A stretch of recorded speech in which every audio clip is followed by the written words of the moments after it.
Using our time machine, we are going to travel back to the year 1985.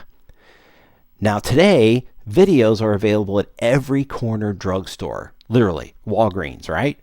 But back in 1985, movies were a little bit harder to come by. Let me explain.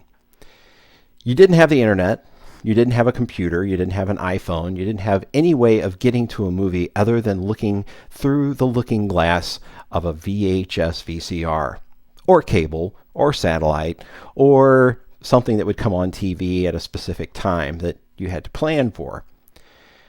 So if you wanted a movie, you had to go rent it, right? If you wanted to rent a movie, back then it would cost you about $5 a night at your local Blockbuster store. But what if you wanted to buy it? What if you wanted to own it? I want to own a movie like this one. I want to own Back to the Future. How much did that movie cost in 1985 or 86 when it was released? It would cost you between $70 and $80.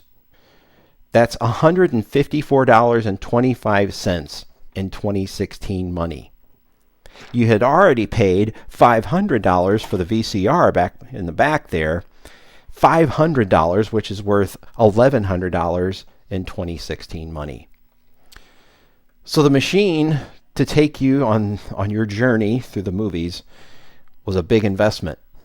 The movies to watch on it were a big investment. Now you can go to a thrift store and get these 5 for $1, right? 5 for 50 cents if they're having a sale.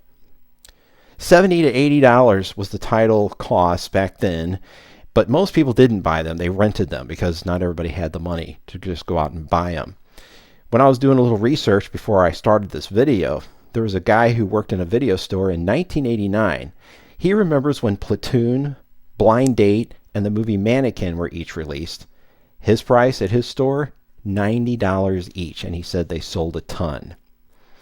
So what do you do back in 1986 if you wanted a copy of this movie and you didn't want to have to spend $80 for it or $70 for it? Well, the cheapest route to go would be through something like this, a blank VHS tape. And depending on the grade of the VHS tape, you might pay $4 to $10 for that. Now that's a whole lot less than $80 or $70 for this movie. Now, if you did decide to buy this release, you were going to get the utmost of quality. Scotch EXG hi-fi grade tape and hi-fi stereo sound. So that was a pretty big deal back then, being able to watch a movie in stereo at home. And a lot of people didn't have the equipment. Nowadays, just about every TV has at least 2 speakers in it.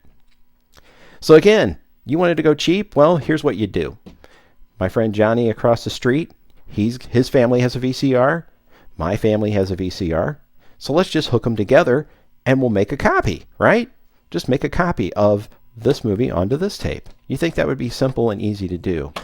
Except Hollywood had a little catch there for you. Deep within the chasms of this videotape that you see here was a little copy protection scheme known as Macrovision. And Macrovision was there to prevent you from copying Hollywood's greatest hits. What did it do? Well, it didn't actually prevent you. I mean, there was no policeman that showed up to your house and prevented you from doing the copying. You could do the copying.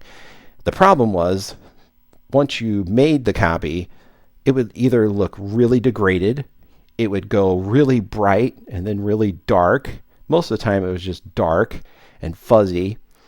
The picture or the sound quality was fine. Didn't affect the sound quality, but the picture would just go all to craziness. In fact, let me show you just how bad it looked. Okay, so again, here is my playback of my recording. Now right there, that doesn't look too bad, right? Now watch it go dark. There it goes. It's getting dark. It's getting fuzzy. Not very fun to watch. So imagine if you had a way to get rid of this copy protection scheme. What would that look like? Look around his head, all those jagged edges. Well, wait for it. Here it comes. And like magic, here it comes. Boom! This is what your recording would look like with your Macrovision removed. So, how did you obtain this magic? What did it take to make your picture, your recording quality look this good? Well, I'm about to show you. Hollywood, you're about to meet your match. This is the RX2 Digital Video Stabilizer.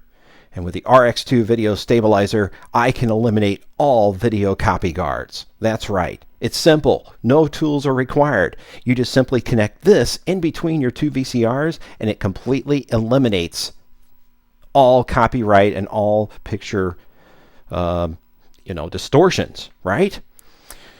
So, how much did this guy cost?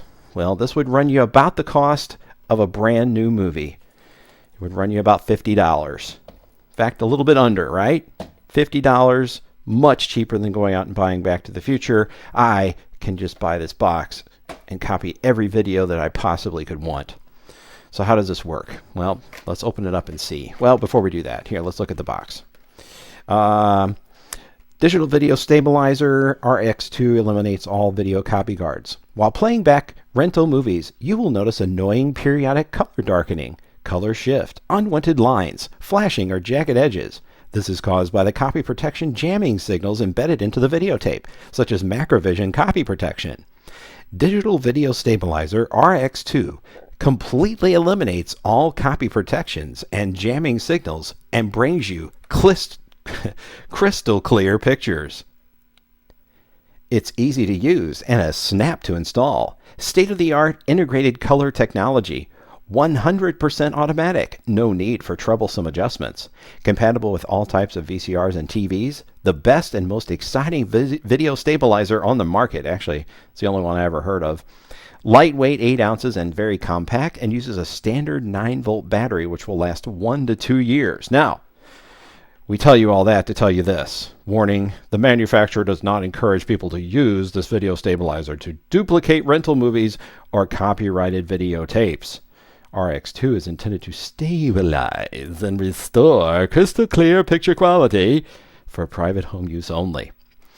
All right, just glad we got that out of the way. All right, here's what she looks like. Just a little box, right? I mean, somebody could have made this in their basement. You would think there was nothing else to it, right? Oh, wait, there's a label on the outside. And again, there's that warning. Don't use it to copy videos, even though that's exactly what this will do. It'll help you copy videos. So let's open it up and see what it looks like on the inside here. Here, give me a second here to pop this hood on this thing. It's kind of tough. All right. So inside this beauty is a circuit board right there. So you have your composite video in and composite video out, and it's running across all these amazing circuits. They're there to eliminate the demon of copyright protection. And it works off a 9-volt battery, and it really works. That video I showed you earlier, when the video changed and got pretty, it was because I was running it through my digital video stabilizer. So, how do you hook it up? Very simple. It's just like they said, very simple. The audio just runs straight from one VCR to the other. So over here you'll see that I've got my Sony VCR and my JVC. My signal, the audio goes straight from the audio out of the bottom VCR to the audio in on the top VCR. And then over here, I have 2 different video cables. Here's the one that goes in to the VCR here, okay? I connect that to my output there on the bottom. And then my video signal coming from the Sony VCR goes into the input right there. And I'm ready to copy all the movies I want. I'm so excited! And all it cost me was $50. Okay, saving a ton here, right? So let's see the difference of what it looks like live.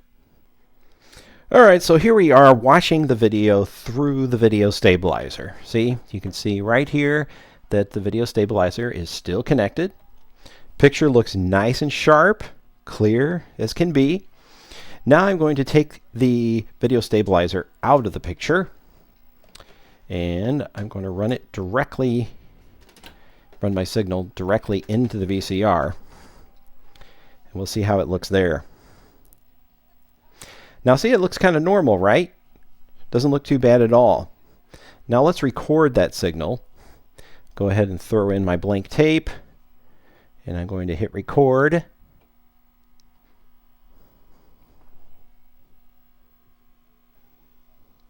All right, so now we're recording. And now notice what has happened. Everyone's faces have turned bright orangish reddish. Things don't look good because the recording circuit has been engaged, and now we're monitoring the recording. So let's go ahead and throw the signal cleanup into the mix. Okay, see how ugly everything looks? So unplug this, plug it into our signal fixer, and voila! Everything looks bright, it looks normal, and now I can make some high quality recordings. Now, you'll notice that there's these little waves of circles going across the image. That has nothing to do with macrovision. That's this television messing with my my camera. So occasionally you might see that little wave of circular design going across there. There it goes. Okay, that's not macrovision or anything else in between. That is simply just a phenomenon. All right, let's go back and see what our macrovision signal looks like again. Unplug that. Plug this in. And there we are. Now sometimes it looks okay. Whoops, hang on. Oh yeah. I had to make sure I had it hooked up correctly. And there goes the picture getting dark. And everybody's face is getting orange. There's our macrovision at work there. And it wasn't just this movie. It was all Hollywood movies, or 99% of them, that was using this particular copyright protection. And let's override it. And there we are. There's our picture using the video stabilizer. So the product worked. I actually have a story to tell about this. I had a friend who had one of these. In fact, he had this exact box. And I paid a little bit less than my friend paid for it back in the mid-90s. I paid $5 for it. In fact, I think it was 30% off at that particular thrift store.